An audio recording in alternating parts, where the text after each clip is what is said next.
como candidata à chapa 11 de agosto, por isso chamada da situação, porque ela há tempos vem desenvolvendo a estrutura de gestão da ordem, eu vejo como um grupo que se mantém justamente porque apresenta propostas sólidas, execuíveis, propostas que vêm a desenvolver melhor o que já existe dentro da ordem e propostas que acompanham a necessidade efetiva e o que pode efetivamente ser feito na ordem.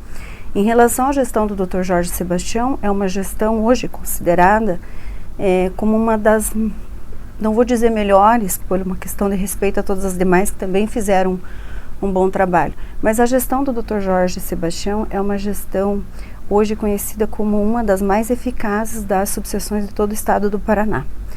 Nós temos 49 subseções e a subseção de Ponta Grossa, sobretudo pela apresentação de projetos no desenvolvimento da capacitação da advocacia, criação da Escola dos Dativos, que foi um projeto elaborado pelo Dr. Jorge e se tornou a nível seccional, hoje é estadual, e vai trazer, portanto, muitos benefícios, não só para os advogados e advogadas de Ponta Grossa e Carambeí que atuam na Defensoria Dativa, mas para a própria sociedade em si. A Advocacia Pontagrossense e Carambeí, nossa subseção abrange também os advogados e advogadas de Carambeí. Muitas propostas já iniciaram durante o desenvolvimento da atual gestão do Jorge Sebastião. Um exemplo é o projeto já aprovado da quadra de beach tênis, mais um quiosque e alguns anexos em relação ao espaço de lazer para o advogado e advogada que nós realmente precisamos. Esses projetos já têm, portanto, uma autorização, caso tenhamos aí uma consequência na gestão. Em relação à seccional, a chapa 11 de agosto estadual, do Dr. Luiz Fernando Pereira e doutora Graciela, são propostas que, na verdade, elas vêm inovar, porém já com olhos e vistas ao que já existe dentro da ordem e às deficiências da advocacia. Mas o que nós vemos das deficiências da advocacia? Tudo evolui, o sucesso evolui e as dificuldades também evoluem. A própria advocacia hoje sofre muito um sucateamento, digamos assim, da profissão em relação ao excesso do número de cursos de direito. A posição atual hoje talvez um pouco lenta do Conselho Federal em relação a muitos pontos que eu não vou abrir o debate, né? Mas que a seccional já vem trabalhando nesse sentido. A questão relacionada a prerrogativas é algo assim, é dorsal na ordem. As prerrogativas não se tratam só de questões relacionadas a quando o advogado está atuando no exercício da profissão, ele necessita desta garantia para o bem fiel e eficaz exercício em prol do seu cliente jurisdicionado, mas também para que o advogado tenha condições de percorrer e desenvolver na sua carreira. Os honorários fazem parte das prerrogativas, o acesso ao judiciário fazem parte das prerrogativas, a necessidade dos despachos mais seguindo um rito do princípio célere faz parte da prerrogativa. Mas isso não está na lei, porque as prerrogativas, elas se compõem como garantias constitucionais e estão numa lei federal. E violar a prerrogativa é crime. No entanto, existem prerrogativas que nós dizemos que são subitens das próprias prerrogativas quando se fala para o exercício fiel e eficaz da advocacia. Hoje não basta mais para os olhos, isso muito visto pelo Dr. Luiz Fernando Pereira, pela doutora Graciela, que trazem um olhar com autonomia e independência de uma advocacia, que não pode ser jamais, a ordem não é partidária, mas disposta e com coragem de enfrentar, seja quem for, e até porque isso é uma responsabilidade institucional do AB, defender a sociedade civil em todos os aspectos, e aí nós falamos da sociedade dos advogados, da classe, é justamente olhar para essas questões que, mesmo que a gestão atual já tenha aprimorado bastante, elas surgem a cada dia, com um conflito muito sério.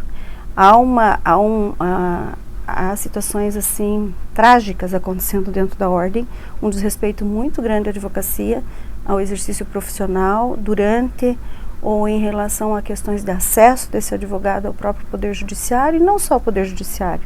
Quando nós falamos que nós temos que fortalecer a advocacia, e aqui eu falo da advocacia feminina, principalmente, quando nos nossos projetos temos a nível de conselho seccional, que também teremos extensão para a subseção da defesa e do olhar para a advocacia feminina, e uma das propostas é em relação à questão do assédio que a mulher sofre.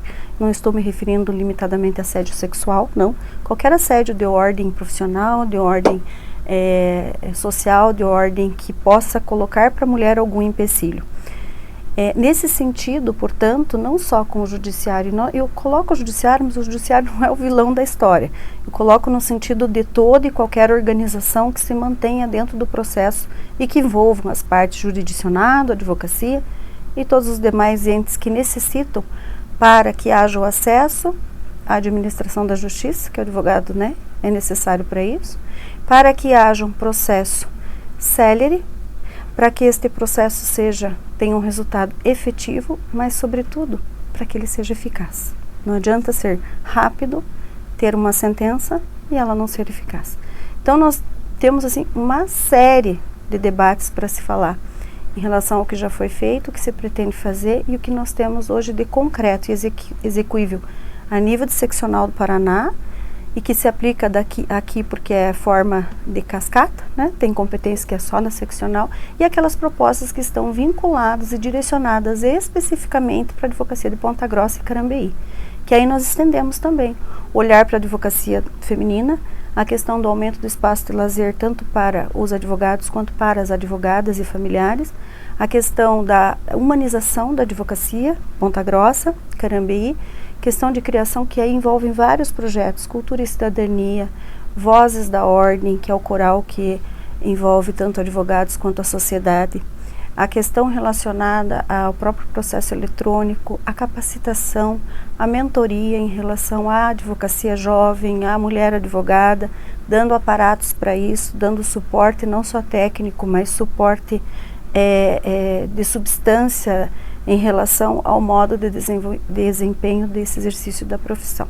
A ordem, ela tem no Estatuto, no artigo 44, inciso 1º, principalmente a defesa da sociedade civil, do Estado Democrático do Direito, envolvendo todos os princípios constitucionais, cidadania, e assim nós envolvemos toda a sociedade, não só a advocacia. Mas, nos voltando especificamente à sociedade civil em relação às outras questões da ordem, estatutárias e de propostas, primeiro, a ordem hoje tem a 11 de agosto, sobretudo com um posicionamento bem firme, expresso. O ideal da autonomia e independência seja em qualquer situação que venha a ferir qualquer direito do cidadão, qualquer direito constitucional que envolva toda a sociedade civil. Nós temos exemplos disso já no nível seccional, quando tivemos a questão em relação ao tratoraço do governo estadual. Eu e o Dr. Cássio Teles fomos juntos em relação a isso, tratar perante o TJ. Aqui mesmo nós tivemos algumas questões relacionadas às taxas que deveriam ser implementadas e que não eram. Eu não vou citar aqui, envolvia a questão do Corpo de Bombeiros, mas na época não era constitucional e a sociedade estava desesperada com aquela taxação e houve, portanto, uma estabilização. O nosso objetivo não é brigar, não é guerra, não é disputa, não é um discurso de embate. O nosso discurso é de estabilização pacífica e de demonstrar quais são os propósitos, quais são as propostas e onde é que pode-se haver o equilíbrio de tudo isso. E em relação à sociedade pontagrossense de Carambeí, também nós temos um grande projeto que o Dr. Jorge Sebastião já desenvolveu, eu já citei, que é a Escola dos Dativos. Mas e qual é a importância disso? A Escola dos Dativos, ela vem com aperfeiçoamento, capacitação de recursos e capacitação técnica, até porque nós tivemos uma recente atualização na tabela dos dativos, mas não basta isso. Nós temos que ter um compromisso da contraprestação desses dativos de modo periódico e que não haja um atraso, né? Para que eles tenham motivação, para que eles tenham a devida contraprestação e para que isso ocorra de um modo muito respeitoso. Além disso, a capacitação, Escola dos Dativos, justamente para capacitar, porque esse projeto que foi a nível de seccional se transformou, portanto, da subseção a seccional. Nós teremos aqui uma coordenação da Escola dos Dativos. Essa coordenação, envolvida com a ESA também, Escola Superior da Advocacia, terá, portanto, uma condição de dar maior apoio, capacitação e, digamos assim, atenção a esta classe dos advogados, que, além da advocacia, também desejam e atuam para os dativos. Eles fazem um grande trabalho, é essencial o trabalho da advocacia dativa. Além disso, mais algumas propostas relacionadas à cidadania e cultura, que daí eu teria que falar vários projetos aqui. Além disso, a questão envolvendo projetos com escolas públicas, né? Envolvendo a questão da campanha do meio ambiente deste ano. Além disso, questões relacionadas à própria educação, desenvolvimento científico e capacitação jurídica da classe dos advogados, que com isso a sociedade também cresce. Muitos advogados percebi nesse momento lamentável que muitos advogados desconhecem algumas questões relacionadas ao direito da advocacia em, por exemplo, aperfeiçoamento da sua carreira jurídica. Por exemplo, o artigo 94 da Constituição Federal, que fala do direito ao quinto constitucional, o dever da ordem. Então, essa é uma questão que poucos conhecem, e aqueles que desejam, quem sabe um dia, depois de uma longa advocacia, com notório saber jurídico demonstrado, com uma conduta ilibada, uma idoneidade moral incontroversa, possam sim representar a ordem dentro de um tribunal. É o advogado quem pode representar a ordem no quinto constitucional, somente aquele que efetivamente desempenhou e desempenhou bem a advocacia e representa, portanto, a sua classe. Muito bem, a pergunta é muito oportuna, mas primeiro eu preciso começar dizendo que não é competência da subseção essa normatização em relação às audiências online. Nós temos que, portanto, é uma legislação que supera a nossa competência, vem do Conselho Nacional de Justiça e está afeta ao Conselho Federal da Ordem. É evidente que a própria advocacia já conseguiu um avanço nisso. As audiências, por exemplo, muitas voltaram a ser presenciais, desde que não opte pelo juízo 100% digital. O que nós percebemos hoje é que muitos advogados ainda assim continuam optando pelo 100% digital. Mas tudo bem, vamos avançar nessa conversa. A questão da pandemia, ela trouxe para nós uma dificuldade em relação ao acesso, à humanização da advocacia com o judiciário, ao acesso junto ao judiciário até para despachar, para conversar, para colocar para o juiz quais são os fatos e as provas. Quando nós falamos vamos despachar com o juiz ou com o desembargador, não é ir lá pedir para que ele faça o despacho de acordo com o que nós queremos. É mostrar para ele os fatos que nós temos e as provas, que é isso que vai caber depois numa sustentação oral. Então, nesse caso, nós temos hoje essa dificuldade. A pandemia em 2019, o que ela trouxe de bom? Ela trouxe de bom um avanço no processo eletrônico, e por isso que um dos nossos eixos de propostas é o CITA e toda aquela parte de Centro de Inovação e Tecnologia, que eu não vou falar agora porque é muito extenso, que é justamente para trazer estrutura para o advogado de Ponta Grossa e Carambi e capacitação também, não basta só a estrutura. Muito bem, adaptando ao caso hoje, por exemplo, que muitos advogados não têm uma estrutura de escritório, eles trabalham ou em co-work ou em casa, em home office. Tudo isso vindo pela pandemia que agregou o processo eletrônico. Mas o que nós tivemos durante a pandemia? Um avanço, porque nós tínhamos uma dificuldade muito grande com a expedição de alvará, demorava muito. Eu, na época, era do Comitê Interinstitucional AB Paraná, TJ Paraná, junto com o Dr. Maurício Guedes, que era conselheiro estadual. Fomos nomeados e junto com ao TJ, na época, portanto, era o doutor, já tinha passado a época do Dr. Vasconcelos, né? E nós tínhamos já, então, portanto, com a própria corregedoria e com a vice-presidência do TJ, nós tínhamos esses encontros semanais ou quinzenais. E nisso nós conseguimos avanços, principalmente na questão da expedição do alvará eletrônico. Foi nessa época que nós conseguimos. Isso foi em virtude da pandemia? Sim, porque houve essa necessidade e o tribunal teve que ouvir a advocacia. Mas, por outro lado, mesmo passada a pandemia, isso não retorna mais. Os alvarás continuam sendo por meio eletrônico. Então, mesmo que nós tenhamos essa dificuldade de acesso, por outro lado, isso veio nos beneficiar. No entanto, eu tenho conversado com muitos advogados de Ponta Grossa, não com a jovem advocacia, que não conheceu essa fase da advocacia de fórum. Eles têm essa necessidade, o saudosismo de conversar com os colegas, de poder bater no gabinete do juiz e conversar, de poder dizer da sua questão em relação ao processo, de dizer para o seu cliente, eu fui conversar com o juiz. E daí, sem aquela coisa, o balcão virtual, dificilmente às vezes nós conseguimos acesso pelo balcão virtual. E o próprio Tribunal de Justiça tenta que as coisas andem melhor e nós sabemos que é difícil. Pois bem, então nós temos também a criação do Núcleo de Valorização da Advocacia de Ponta Grossa e Carambi, é o NVA, que se propõe a um encontro mensal, não apenas para quem constitui comissão, diretorias do regimento interno que nós vamos criar, de comissão da jovem advocacia e da mulher advogada de prerrogativas, nós vamos criar diretorias, tá? Vai haver elevação de sentido. Então, a questão é, esse encontro se propõe justamente para toda a advocacia de Ponta Grossa e Carambeí se reunir com a diretoria, com a ouvidoria, com o setor de fiscalização para me dizer, olha, ou para dizer para quem está representando naquele momento, eu conversei com a ouvidoria sobre isso, eu tive um problema e não fui respondido. Ah, é? Então vamos conversar aqui. O que é que nós podemos fazer? Ah, eu fui conversar com o juiz, ele não me agendou o horário, só agendou depois que já tinha dado o despacho. Isso não foi eficaz. Eu tive agendamento, mas não foi eficaz, não foi em tempo. Então tá, muito bem, o que é que nós podemos fazer com isso? Qual é a solução? Ah, pode ser essa? Satisfaz vocês? É boa? É exequível? É de nossa competência? Entendeu? Então esse é o debate, nós precisamos trazer a advocacia para um despertar de consciência, independente de ser de comissão, de diretoria, ela pode, a ordem está aberta. A questão é que nós vamos ter que chamar mais para que eles entendam que a ordem está aberta para estas propostas. Em relação à questão das audiências virtuais, como eu já te disse, para que nós tenhamos um regresso disso vai ser muito difícil, porque a própria advocacia propõe isso hoje. O advogado tem, por outro lado, uma facilitação muito grande. Quando ele viaja, ele pode, por exemplo, sem restrição das suas férias, viajar e fazer uma audiência online sem que se prejudique com isso. Então, nós temos que ter um equilíbrio. Em tudo há que se ter um equilíbrio.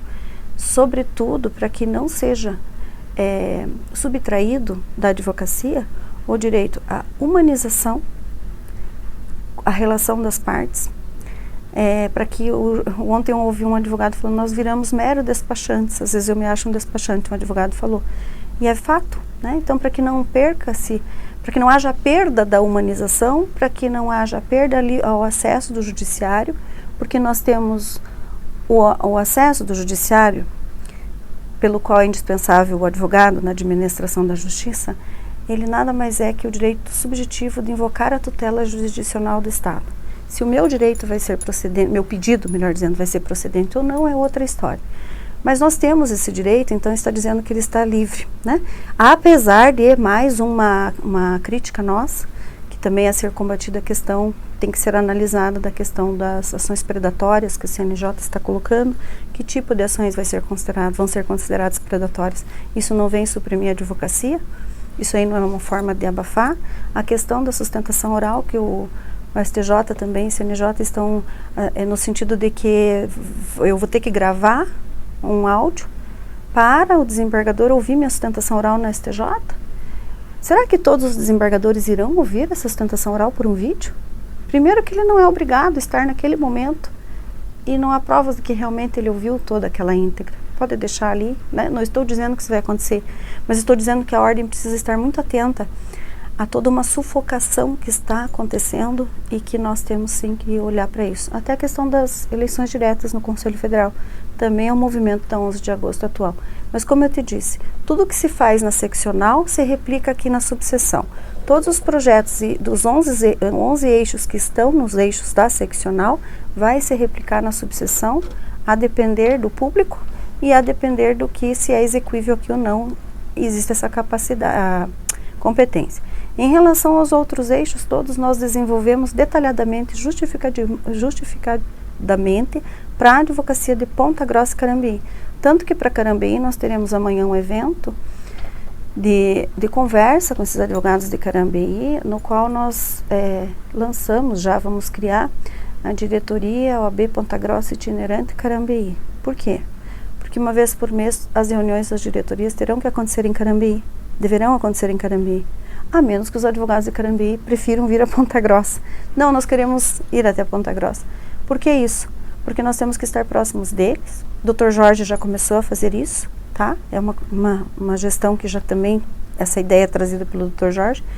E uma das advogadas de Carambeí, que compõe o nosso conselho da subseção, que até aí tudo bem, é normal, é comum, sempre aconteceu, mas o que tem de novo é que ela vai integrar como sendo, portanto, e aí são requisitos legais. Como ela compõe o conselho da subseção, ela pode integrar uma diretoria de acordo com o regimento interno da OAB. do Paraná, que é a Diretoria de Prerrogativas da Mulher Advogada e da Jovem Advocacia. Então não são, veja bem, não são diretorias adjuntas, são diretorias conforme previsão normativa, que portanto terão a sua diretoria e seu corpo diretivo e, portanto, uma conselheira de Carambeí, doutora Isanete, ela vai fazer parte da diretoria de prerrogativas, porque aí existe esse link, além do que mais um constituinte da comissão de intercomunicação, além do NVA, que por vezes pode acontecer lá em Carambeí também, né? Então são propostas realmente concretas e sabemos que execuíveis. Muito bem, eu vou fazer o que a norma diz que deve fazer, né? A competência já é estabelecida pelo Estatuto, Regimento Interno e Regulamento Geral da OAB. O Estatuto é norma federal, ordinária. E nós temos a questão do Regimento Interno, Regulamento Geral da OAB Paraná. O que acontece nesse caso? Primeiro que a tipificação não seria uma falsa advogada, nós chamamos de falsa advogada, mas é um exercício regular da atividade de advogado. Então a ordem não tem competência alguma para qualquer, digamos, persecução processual contra essa cidadã, tampouco punição. A ordem tem o dever de fiscalização, que então nós vamos elevar hoje um setor de fiscalização, a coordenação de fiscalização, certo? Que vai passar uma conexão direta com o Estado do Paraná. Uma vez tendo esta denúncia, um colega pode dizer, estamos sendo prejudicados porque a colega lá está se passando por advogado. E, enfim, o setor de fiscalização, portanto, tem o dever, pela OAB Ponta Grossa, verificar isso. E o que a ordem faz, o que eu farei, o que já se faz há muito tempo, e eu já fiz, porque eu já fui conselheira da subseção aqui, fui conselheira do seccional por 2 gestões, que analisávamos isso em grau de recurso, e também eu fui do Tribunal de Ética e Disciplina, Câmara de Prerrogativas e tudo mais. O que se faz nesse caso? Quando se vem essa notícia, a ordem não pode processar essa advogada falsa, essa cidadã que exercita irregularmente a advocacia. Ela tem que oficiar o Ministério Público. E aí o Ministério Público vai analisar se além do exercício irregular da advocacia, da profissão, ela também com isso obteve recursos, proveitos, de modo a se configurar o estelionato. Pois bem, e se ela angariou valores em detrimento da sociedade se passando por advogada? Nesse caso, são ações que, uma vez constatada esse exercício irregular da profissão, esta parte que foi prejudicada pode acessá-la com ação de reparação de danos, mas não é a ordem quem processa. A ordem só tem competência para o desenvolvimento de um processo com toda a instrução, com os princípios da ampla defesa e contraditório, desde que seja advogado. Se é uma representação de um cliente, de um jurisdicionado contra um advogado de Ponta Grossa ou Carambeí, a competência é nossa, pela subseção apenas para instaurar e dar o parecer preliminar. Veja, o Conselho da Subseção, muitos pensam que julgam. Não, o Conselho da Subseção não julga. Ele faz o parecer preliminar e vai para a 10ª turma do Tribunal de Ética e Disciplina aqui em Ponta Grossa, que julga, e aí vai em grau de recurso, se for o caso, para a OAB Paraná, dependendo da competência para as câmaras, tá? Então essa é a situação. Se for uma representação de uma advogada ou advogado contra outro advogado ou advogada, a competência é instauração direta na seccional. Mas se não for, não tiver a certificação, não for, só apenas for bacharel ou qualquer outra profissão que não tenha a certificação da ordem, portanto vai ser processado pelo Ministério Público. Eu digo que nós não estamos atrás de ganhar uma eleição. O nosso objetivo não é ganhar a eleição. O nosso objetivo é sim fazer uma boa gestão positiva, construtiva, concreta, que seja execuível para todos os advogados de Ponta Grossa e Carambeí. É evidente que para isso precisamos ser eleitos. E eu digo a todos, portanto, que basta acessar o nosso Instagram e ver todo o histórico que nós temos em relação às nossas propostas, toda a nossa plataforma, porque o tempo é curto, não poderei falar de tudo aqui. As propostas estão totalmente conectadas às propostas do Conselho Estadual, ou melhor dizendo, né, tecnicamente correto, aliadas às propostas da 11 de agosto estadual. Muitas situações já vêm sendo resolvidas pelo próprio combate não pela chapa, a chapa não tem competência, mas por proponentes da chapa, integrantes da chapa que já atuam em defesa, ou porque de alguma forma como advogados em si, então já demonstram essa situação. Então eu digo que deve, portanto, principalmente a jovem advocacia, deve sim votar na 11 de agosto, porque tenha certeza que nós lhe apresentaremos, assim como a todos os advogados e advogadas de Ponta Grossa e Carambeí, propostas que já foram estudadas, propostas que não trazem uma motivação de embate, de conflito ou de disputa, propostas que trazem, na verdade, aferições, reflexões e consciência do que já existe na ordem e do que pode melhorar, pode evoluir. Cuidado, nós temos que pensar muito que, em alguns casos, temos que olhar para algumas propostas, e foi isso que nós cuidamos muito, para que não tenhamos o risco de, caso venhamos a implantá-las, termos que retroceder. Portanto, há muita coisa que já existe na ordem, há muita coisa que já evoluiu na ordem e há muita coisa a evoluir. Analisem todas as nossas propostas, analise todo o nosso grupo e o trabalho de todo este grupo que já foi desenvolvido em prol da instituição e em prol da sociedade civil. Essa é a nossa proposta. Então, no dia 22, venha com a 11 de agosto, não para ganhar uma eleição, mas para cooperar em prol de toda a advocacia de Ponta Grossa e Carambeí. Esse é o nosso comprometimento. Pelo amor que tenho eu, Maria Antonieta, a advocacia de Ponta Grossa, a advocacia de Carambeí, a advocacia de todo o Paraná, eu digo a vocês, pelo respeito que tenho também a capacidade de conhecimento e informação de todos, eu peço que vocês observem e escolham no dia 22, portanto, com toda a liberdade de direito ao voto, escolha e democracia. Observem e analisem com a capacidade que vocês têm como advogados que são e operadores do direito. Muito obrigada.